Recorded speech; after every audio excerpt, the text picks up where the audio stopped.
Hallelujah, hallelujah, hallelujah. हम लोगों ने प्रभु का वचन सुना है। इस वचन को हम लोग समझने की चेष्टा करें, प्रयास करें, क्योंकि महत्वपूर्ण बातें आज के सुसमाचार के द्वारा हम सबों के सम्मुख रखी गई हैं। इन सभी बातों को हम समझने की चेष्टा करें। Hallelujah, hallelujah, hallelujah. यीशु की स्तुति हो, यीशु को धन्यवाद। ईश्वर सर्वज्ञानी है, उससे बड़ा कोई ज्ञानी नहीं है। और ईश्वर ने अपने उस सर्व ज्ञान से इससे बेहतरीन और कुछ नहीं पाया जो मनुष्यों के लिए दिन प्रतिदिन लाभदायक हो, और वह है यूकरिस्त, यानी कि मिस्सा, बलिदान, परम प्रसाद। ईश्वर ने अपने सर्वोत्तम ज्ञान में यही पाया मनुष्यों को देने के लिए, वह है यूकरिस्त। संत अगस्तिन कहते हैं, God is wise, and in all his wisdom he could not find a better way to manifest his love than by the institution of the Eucharist. इस मिस्सा बलिदान से बढ़कर दूसरा कुछ ईश्वर को नहीं मिला जो कि मनुष्यों को वो दे सके अपने प्रेम का प्रमाण के रूप में। दूसरी बात संत अगस्तिन बताता है, ईश्वर सबसे महान है, सबसे अमीर है, और उस महानता में, अमीरी में ईश्वर ने और कुछ नहीं पाया जो सबसे बेस्ट, सबसे बेहतरीन मनुष्यों को देने के लिए यूकरिस्ट के अतिरिक्त। और तीसरी बात संत अगस्तिन बताता है, गॉड इज ऑल पावरफुल, सबसे शक्तिशाली है। With all the power at his disposal, he could not find anything greater to give to man than the Holy Eucharist. यानी कि हर प्रकार से अगर देखा जाए, सबसे बेहतरीन प्रेम का प्रमाण के रूप में ईश्वर ने मनुष्यों को दिया है यूकरिस्ट, उस मिस्सा बलिदान और परम प्रसाद। Hallelujah, hallelujah, hallelujah, hallelujah. इसके पीछे एक छोटी सी घटना है, छोटी सी घटना है। उस घटना को मैं आपके सम्मुख रखना चाहता हूँ। एक महान पास्टर एक अस्पताल बनवाना चाहता था, अस्पताल चलाना चाहता था। तो उस पास्टर ने उस सफलतम उस अस्पताल को बनाने के लिए, चलाने के लिए एक धर्म बहनों के अस्पताल में भेंट किया, और वहाँ की उस अस्पताल के एडमिनिस्ट्रेटर सिस्टर से बातचीत की, लंबे वार्तालाप किया, और सिस्टर से पूछा, मैं जानना चाहता हूँ कि आप ये अस्पताल को इतना सुंदर तरीके से कैसे चलाते हैं और इतने सफल तरीके से कैसे चलाते हैं, इस बात को मैं जानना चाहता हूँ, समझना चाहता हूँ। तो सिस्टर ने उस पास्टर को पूरे अस्पताल घुमाया, पूरे अस्पताल दिखाया, सारी व्यवस्था वहाँ की सब कुछ दिखाई। और उसके बाद सबसे लास्ट में उस अस्पताल के बीचों बीच जो चापल था, और चापल में से लगातार परम प्रसाद वहाँ पर रखते हुए आराधना चल रही थी, उस चापल को दिखाया। और सिस्टर ने कहा, हमारे पीछे इस अस्पताल चलाने के लिए सफलता की कुंजी यह है। तो पास्टर ने पूछा, ये क्या है? सिस्टर ने कहा, यह होली यूकरिस्ट है, यह परम प्रसाद है, यानी कि स्वयं प्रभु यीशु मसीह इस मामूली तत्व के माध्यम से अपनी पूरी शक्ति और सामर्थ्य के साथ इसमें विराजमान है और उसकी ताकत, उसकी शक्ति, उसका मार्गदर्शन इस अस्पताल के हर व्यक्ति को मिलता है और उसी के निर्देशन में यह अस्पताल चलता है और सफलतम तरीके से चलता है। तो पास्टर ने कहा कि हम ये ऐसा नहीं कर सकते, हम इन सभी बातों को नहीं मानते। तो सिस्टर ने उससे कहा, आप अस्पताल बना सकते हो, इससे बेहतरीन अस्पताल बना सकते हो, बिल्डिंग और उसके अंदर की सुविधाएं आप लगा सकते हो, सफलता आपको नहीं मिल सकती, क्योंकि सफलता देने वाले ही आपके पास नहीं रहेगा तो मनुष्य अपने बलबूते सफलता हासिल नहीं कर सकता। तो पास्टर उसके बारे में सोचने लगा इसके बारे में। तो यानी कि हमने इस बात को हमने क्यों नहीं समझा आज तक। मैं आप लोगों को बता दूं, प्रभु यीशु को मानने वाली 42,000 से भी ज़्यादा कलीसियाएं हैं। कितने हैं?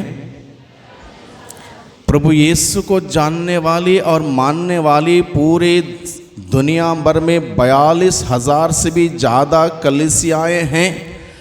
सिर्फ और सिर्फ प्रभु मसीह ने स्थापित कलीसिया, जो कैथोलिक कलीसिया है, इस कलीसिया के अंदर ये खजाना है यूकरिस्त का, परम प्रसाद का। ताली बजाइए, प्रभु को धन्यवाद दीजिए।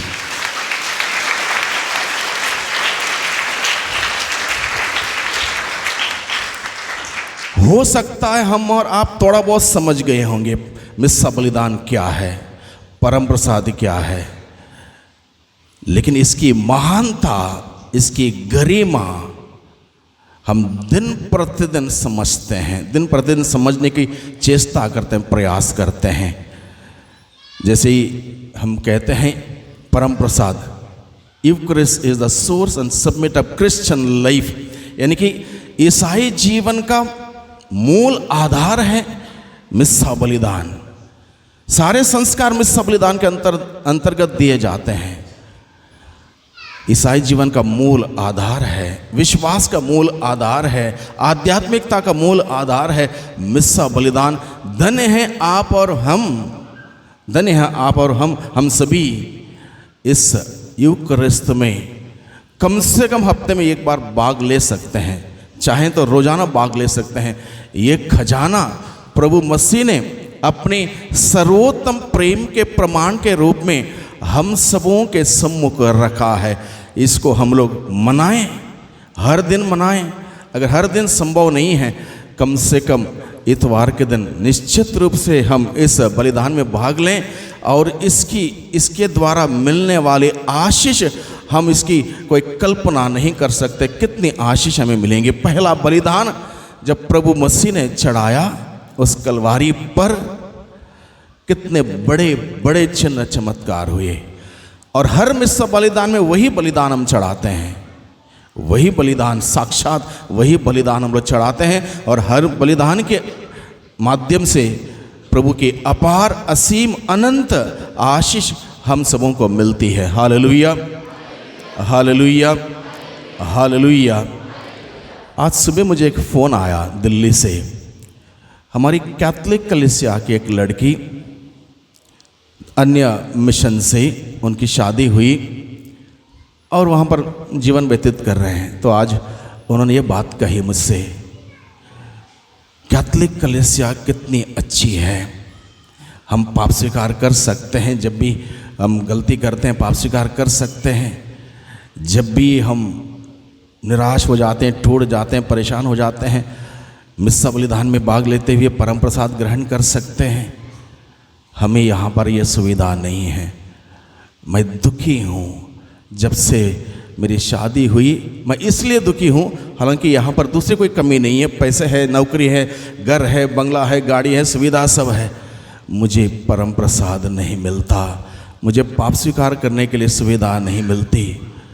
लोग बाद में जरा दूर जाके हट के देखते हैं, तब इस बात को समझते हैं कि कितने बड़े खजाना हमारे पास है। इस बात को लोग सोचते हैं, समझते हैं। Hallelujah, hallelujah, hallelujah. यीशु की स्तुति हो। यीशु को धन्यवाद, यीशु को धन्यवाद। जब सबसे पहले मनुष्य चंद्रलोक में गया, कौन कौन गए थे चंद्रलोक में? किसी को कोई पता है? हाँ जी, हाँ 2 लोग गए थे। चलो ठीक है, अच्छी बात है। 2 लोग चंद्रलोक में गए थे और दोनों ईसाई थे। ठीक है, दोनों ईसाई थे, 2 लोग चंद्रलोक गए थे। एडविन ऑल्ड्रिन और माइकल आर्मस्ट्रॉन्ग, ये दोनों 1969 में जुलाई के 20 तारीख को पहली बार चंद्रलोक में गए थे। वो चंद्रलोक जाते वक्त बाइबल लेके गए थे। चंद्रलोक जाते वक्त उस रोटी को लेके गए थे जो मिस्सा बलिदान में चढ़ाई जाती है, और उस दाग के रस को लेके गए थे। चंद्रलोक में जब उतरे, उन्होंने बाइबल पढ़ा। यूहन्ना का सुसमाचार अध्याय 13, मैं दाखलाता हूँ तुम डालियाँ हो। इस बाइबल को पढ़ा। उस बाइबल को पढ़ने के बाद ईश्वर को धन्यवाद दिया। धन्यवाद देने के बाद, हालांकि वो मिस्सा बलिदान नहीं था, उन्होंने वो मिस्सा बलिदान में चढ़ाने वाली रोटी लेके गए, उसको तोड़ी और ईश्वर को धन्यवाद देते उसको खाया।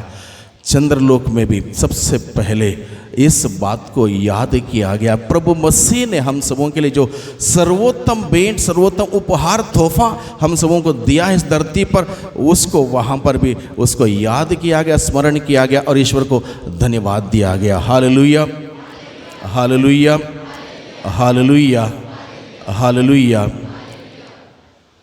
तो प्रभु यीशु ने उस रोटी को और दाखरस को क्यों चुना?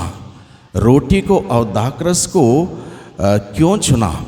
इसलिए रोटी यानी कि अनेक गेहूं के दानों को पिसने से वो आटा बनता है और उसके बाद वो रोटी बनती है। अनेक दाख को पिसने से उसका रस, दाख का रस निकलता है। यानी कि प्रभु ने इसलिए चुना क्योंकि ये बलिदान है। बलिदान यानी कि हमें हर प्रकार के दुख, तकलीफ, त्याग, तपस्या करना है, इसलिए इस तत्व को चुना। दूसरी बात, तो उस प्रभु यीशु जहाँ थे उस जगह पर ये प्रथा थी, इसलिए प्रभु ने उस भोजन के रूप में इस रोटी को और दाख के रस को चुना, ताकि हर कोई व्यक्ति इसको हर दिन इसको मनाएं और उसको ग्रहण करें और जीवन पाएं। Hallelujah, hallelujah, hallelujah. यीशु की स्तुति हो। यीशु को धन्यवाद, यीशु को धन्यवाद। तो परम प्रसाद जब हम ग्रहण करते हैं क्या होता है, ये बात हमें जानने की ज़रूरत है। परम प्रसाद ग्रहण करने से क्या होता है, इस बात को जानने की ज़रूरत है। सबसे पहला है, हमें क्रिस्त के साथ एक बनाता है, एक कर देता है। Unity, physically unites us to Christ. Yeshu हमारे शरीर में आते हैं तो हम यीशु के साथ एक होते हैं। हमें पवित्रता में आगे बढ़ने के लिए यह परम प्रसाद हमारे लिए लाभदायक हैं, और हमें हमारे पापों से दूर रहने के लिए परम प्रसाद हमें बल प्रदान करता है। पापों की क्षमा हमें मिल जाती है। और प्रभु का वचन हमें बताता है, स्वर्ग से उतरी हुई जीवंत रोटी मैं हूँ, जो इसको खाएगा उसे जीवन मिलेगा।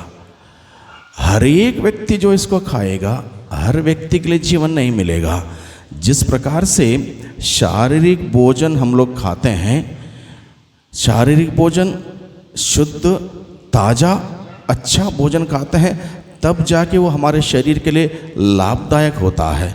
उसी प्रकार से ये आत्मिक भोजन है। आत्मिक भोजन अगर बिना तैयारी के, बिना जाने, बिना पहचाने, बिना विश्वास के, बिना तैयारी किए अगर हम ग्रहण करेंगे, उसका नुकसान होता है। आज के सुसमाचार के द्वारा इस बात का उल्लेख किया गया है। जब अंतिम भोजन में प्रभु ने अपने शिष्यों को शामिल किया और जब रोटी तोड़कर अपने शिष्यों को देते हुए क्या कहा? क्या कहा? रोटी तोड़कर अपने शिष्यों को देते हुए क्या कहा? यह मेरा शरीर है। क्या कहा? प्रभु ने ये नहीं कहा यह रोटी है। प्रभु ने ये नहीं कहा यह रोटी है, इसको ग्रहण करो नहीं कहा।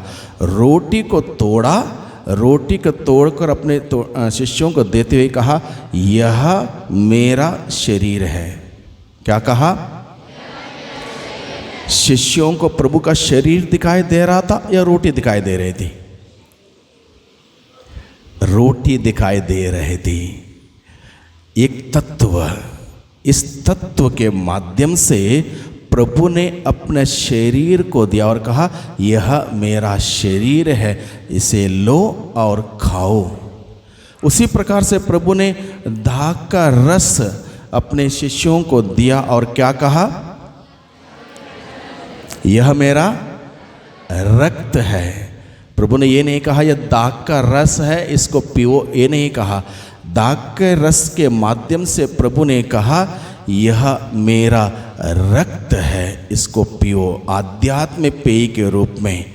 यानी कि अपना शरीर हमें खाने के लिए दिया आध्यात्मिक भोजन के रूप में, अपना रक्त हमें पीने के लिए दिया आध्यात्मिक पेय के रूप में, ताकि हम सबों को जीवन मिले। अब प्रभु ने अपने शिष्यों को जब तोड़ के दिया, क्या सबके सब उस आध्यात्मिक भोजन ग्रहण करने के लिए तैयार थे? तैयार थे? कौन तैयार नहीं था? यूदस तैयार नहीं था। उसका दिल प्रभु के साथ नहीं जुड़ा था, उसका मन प्रभु के साथ नहीं जुड़ा था, उसको प्रभु के साथ उसके वो घनिष्ठ संबंध उसका नहीं था। उसके मन में छल कपट था। उसने षड्यंत्र बनाया था यीशु को पकड़ने के लिए, अपने स्वार्थ को लेके प्रभु के साथ वो जुड़ा हुआ था। और जब प्रभु ने उसी रोटी को जब तोड़ के उसको दिया, यह कहते हुए यह मेरा शरीर है, और यूदस ने जब ग्रहण किया, यीशु का शरीर को ग्रहण किया, उसके अंदर कौन घुस गया? कौन घुस गया? प्रभु ने क्या दिया था? रोटी दिया था अपना शरीर के प्रतीक के रूप में, इससे लो ये मेरा शरीर है। और प्रभु ने जब यूदस को दिया, यूदस ने ग्रहण किया, उसके अंदर प्रभु प्रवेश किया नहीं।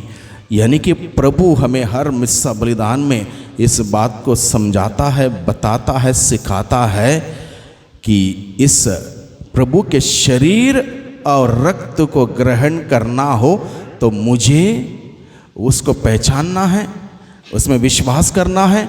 अगर मेरे जीवन में पाप है, अगर मैंने पाप स्वीकार नहीं किया, पाप में रहते हुए ग्रहण करता हूं, तो मैं किसको ग्रहण करता हूं? किसको ग्रहण करता हूं? तो आप बाइबल पढ़िए, बाइबल में यह बात लिखी है, जो इस प्रकार से अयोग्य रीति से प्रभु का शरीर और लहू को ग्रहण करता है, वो प्रभु को ग्रहण नहीं करता। और इसके नतीजे वहाँ पर दिए गए हैं। जो इस प्रकार से जो प्रभु का शरीर और लहू को अयोग्य रीति से ग्रहण करता, पाप में रहते हुए ग्रहण करता, विश्वास किए बगैर ग्रहण करता, और इस प्रकार से मामूली रोटी के रूप में ग्रहण करता, वहाँ पर 4 बातें लिखी गई हैं। वो बीमार पड़ जाते हैं, वो कमज़ोर पड़ जाते हैं, वो आध्यात्मिक रूप से मर जाते हैं, और अलग अलग प्रकार के तकलीफ़ें, दुख, संकट उनके जीवन में आ जाता है। Hallelujah, hallelujah. बहुत बार हम लोग इस बात को समझते नहीं हैं, इसकी गहराई हमें पता नहीं है। हम आए, वो भी उठ के गया परम प्रसाद के लिए, हम भी गए, आधा बलि आधा मिस्सा में आए, हम लोग आके ग्रहण करते हैं। इसकी गहराई हम नहीं समझते, हम सोचते हैं ये मेरा अधिकार है। नहीं, कलीसिया ने इसलिए नियम बनाया, साल में कम से कम एक बार ही परम प्रसाद लो, लेकिन लो योग्य रीति से। साल में एक ही बार लो, लेकिन जब भी लोगे एक ही बार लो और योग्य रीति से लो। यानी कि प्रभु को ग्रहण करो, प्रभु का जीवन को ग्रहण करो, प्रभु की शक्ति को ग्रहण करो, प्रभु की सामर्थ्य को ग्रहण करो, प्रभु के प्रेम को ग्रहण करो और उद्धार पाओ। बीमार मत पड़ो, शैतान तुम्हारे अंदर इसके द्वारा शैतान प्रवेश ना कर पाए। Hallelujah, hallelujah, hallelujah, hallelujah. हमारे देश में इस परम प्रसाद को गलत प्रयोग करने वाले बहुत सारे लोग हैं। आप इसमें मत जाइए, मैं एक जानकारी के लिए मैं बात बताता हूँ। एक परम प्रसाद जो आप ग्रहण करते हैं, एक परम प्रसाद छोटा सा पार्टिकल जो आप ग्रहण करते हैं, हमारे देश में गलत प्रयोग करने वाले लाखों में उसको खरीदते हैं, क्योंकि हमारा देश गरीब है, लाखों में ही दे सकते हैं। लाखों में हमारे बड़े बड़े शहरों में ये काम होता है। लोग जैसे यूदस ने 30 सिक्कों के लिए प्रभु को बेचा, लोग परम प्रसाद को लाखों में बेचते हैं। और ये गलत काम करने वाले जानते हैं एक परम प्रसाद की क्या ताकत है। Hallelujah, hallelujah, hallelujah. यीशु की स्तुति हो। यीशु को धन्यवाद, यीशु को धन्यवाद। इसलिए हम लोग आज के दिन में और हमेशा इस बात को समझें, प्रभु ने सर्वोत्तम भेंट, प्रेम का सर्वोत्तम भेंट परम प्रसाद यूखरिस्त हम सबों को दिया है। इसको हम लोग मनाएं, उसको जिएं और जब जब ग्रहण करें यीशु को ग्रहण करें। Hallelujah, hallelujah. दूसरी महान भेंट है प्रभु ने दिया है पुरोहिताई, प्रीस्टहुड, पुरोहिताई। असीसी के संत फ्रांसिस पुरोहित बनने के लिए गए थे, और जब उन्होंने पुरोहिताई की गहराई की अध्ययन किया, जब वो उपयाजक बने थे, उन्होंने कहा मैं पुरोहित नहीं बनूंगा। जब उनसे पूछा गया कि आपने सारी शिक्षा ग्रहण की, पुरोहिताई की, उपयाजक आप बन चुके हैं, आप क्यों नहीं पुरोहित बनना चाहते? तो उसने कहा पुरोहित यानी कि प्रभु यीशु का प्रतिनिधि। तो उसके बाद उससे बातचीत में और गहराई से जानकारी हासिल की। उससे पूछा गया, मान लो एक स्वर्गदूत आपके पास आएगा और एक पुरोहित आपके पास आएगा, आप सबसे पहले सलाम किसको करोगे? पुरोहित को करोगे या स्वर्गदूत को करोगे? असीसी के संत फ्रांसिस ने कहा मैं पुरोहित को पहले सलाम करूंगा, क्योंकि पुरोहित प्रभु यीशु का प्रतिनिधि है, स्वर्गदूत केवल ईश्वर का एक दूत है, सेवा के लिए है। एक पुरोहिताई की गरिमा इतनी गहरी है, पुरोहिताई की गरिमा इतनी गहरी है, इतनी महान है, इस बात को भी हमें समझने की आवश्यकता है। बहुत सारे लोग पुरोहित, पादरी, पास्टर, कैटेकिस्ट सबको एक समझते हैं। नहीं, पुरोहिताई एक संस्कार है। पुरोहिताई एक संस्कार है जो स्वयं प्रभु यीशु ने अनुष्ठित किया है, अनुष्ठान किया है। पुरोहिताई एक संस्कार है और हर कोई पुरोहित नहीं बन सकता, कोई चाहते हुए पुरोहिताई नहीं बन सकता, अपनी इच्छा से नहीं। ये पुरोहिताई ईश्वर के द्वारा एक विशेष कृपा है, एक गिफ्ट है, एक गिफ्ट है, यानी कि एक भेंट है ईश्वर के द्वारा। अगर मैं चाहूँ, मैं अपनी इच्छा से नहीं बन सकता जब तक ईश्वर मुझे नहीं चुनता। अगर जिसको ईश्वर चुनता है, दुनिया की कोई ताकत उसको रोक नहीं सकती पुरोहित बनने में। एक ऐसी एक कृपा है ईश्वर के द्वारा चुने हुए लोग, भले ही वो लोग लोगों के बीच में से चुने गए हैं, परिवारों के बीच में से चुने गए हैं, कमी कमजोरों से भरे हुए लोग हैं, लेकिन अतिरिक्त क्या है, वो ईश्वर के द्वारा चुने हुए लोग हैं। Hallelujah, hallelujah. बाइबल में 27 जगह पर लिखा है, बाइबल में 27 जगह पर लिखा है, जो मेरे चुने हुए अभिषिक्त पर किसी प्रकार से उंगली उठाता या उसको तकलीफ देता या उसके खिलाफ बात करता है, उसका मैं न्याय करूंगा। अलग अलग शब्दों में 27 जगह पर लिखा है, यानी कि प्रभु के द्वारा चुने हुए लोगों के लिए प्रभु ने अपने उस कलाम में विशेष दर्जा दिया है। चाहे पुरोहित कितना ही कमी कमजोरों से भरा हुआ व्यक्ति क्यों ना हो, प्रभु ने उसके साथ रहने का और उसके साथ आशीष देने का वादा जारी रखा है। Hallelujah, hallelujah. पुरोहित शब्द का अर्थ है ईश्वर की आशीष। अरामीक भाषा में पुरोहित शब्द को बराक बोलते हैं। अरामाइक शब्द में बराक शब्द का अर्थ है ईश्वर की आशीष, यानी कि पुरोहित शब्द का अर्थ है ईश्वर की आशीष। पुरोहित का काम है लोगों के लिए आशीषों को प्रदान करना, लोगों को आशीषों को प्रदान करना। इसलिए पुराने विधान से हम देखते हैं ईश्वर ने अलग अलग नबियों को चुना लोगों को ईश्वर की आशीष प्रदान करने के लिए। आज के इस नए व्यवस्थान के माध्यम से प्रभु यीशु ने पुरोहितों को चुना ताकि ईश्वर की आशीष को लोगों तक पहुंचा सकें। Hallelujah, hallelujah. पुरोहित का जीवन फल के पेड़ के समान है। पेड़ में जितना मर्जी फल लगे वो पेड़ नहीं खाता, दूसरों के लिए है। यानी कि पुरोहिताई का जीवन दूसरों के लिए है। पुरोहिताई का जीवन फूल की खुशबू के समान है। फूल की खुशबू दूसरों के लिए है, वो उसकी खुशबू पेड़ स्वयं नहीं लेता। पुरोहिताई के जीवन बहती हुई नदी के समान है। यानी कि नदी निरंतर बहती रहेगी और नदी अपना पानी स्वयं नहीं पीता। वो पानी उसमें रहने वाले जीव जंतुओं के लिए, वो पानी खेती बाड़ी के लिए, वो पानी अलग अलग प्रकार के जीव जंतुओं के लिए सहायक होता है। नदी अपना पानी स्वयं नहीं पीता। इस प्रकार से पुरोहिताई का जीवन इस प्रकार से है। पुरोहिताई का जीवन मधुमक्खियों द्वारा इकट्ठा किया मधु के समान। मधुमक्खी बड़े मेहनत से, परिश्रम से मधु को इकट्ठा करते हैं और वो मधु दूसरों के लिए है, उसका मिठास दूसरों के लिए वो देते हैं। पुरोहिताई का जीवन धोबी के पत्थर के समान है।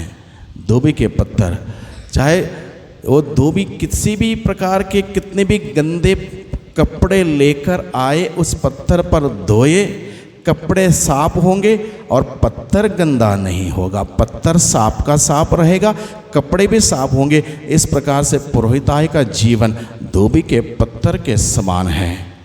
पुरोहिताई का जीवन डोरमैट के यानी कि पायदान के समान है। लोग अंदर प्रवेश करते ही पायदान में अपने पैर पहुंचते हैं, जो भी गंदगी है उसमें रह जाती है, अंदर नहीं जाती है। यानी कि पुरोहिताई का जीवन इस प्रकार से क्यों है? क्योंकि लोग पुरोहित के पास पाप स्वीकार के लिए जाते हैं, अपने पाप में गंदगी को पाप स्वीकार के द्वारा धोते हैं और शुद्ध होके क्रिस्तीय जीवन में आगे बढ़ते हैं। इसलिए पुरोहिताई का जीवन का खासियत है वे पायदान के समान और सबसे आनंद देने वाला, सबसे संतुष्टि प्रदान करने वाला पुरोहिताई का जीवन यह है। एक तो मिस्सा बलिदान चढ़ाना, दूसरा पाप स्वीकार संस्कार में बैठना, क्योंकि वहाँ पर प्रभु के प्रतिनिधि के रूप में वहाँ पर पाप स्वीकार में बैठना सबसे आनंददायक, सबसे संतुष्टि प्रदान करने वाला वो जीवन है। Hallelujah, hallelujah, hallelujah, hallelujah. तीसरी महत्वपूर्ण बात हम सभी लोगों के लिए प्रभु ने दी है, वो आदेश है। मॉन्डी यानी कि मॉन्डी थर्स्टी बोलते हैं इंग्लिश में, यानी कि वो आदेश है। आदेश क्या है? एक दूसरे से प्यार करो। और इस आदेश को प्रभु ने किस प्रकार से दिया? इस आदेश को प्रभु ने यूं ही नहीं दिया। आदेश को देने से पहले प्रभु ने हमारे सामने घुटने टेकते हुए कहा, ऐसा किया करो। अपने शिष्यों के पैर धोने से पहले प्रभु ने उनके सामने घुटने टेके, उनके पैर धोए और कहा, ऐसा किया करो। यानी कि एक दूसरे के सामने हम छोटा बने।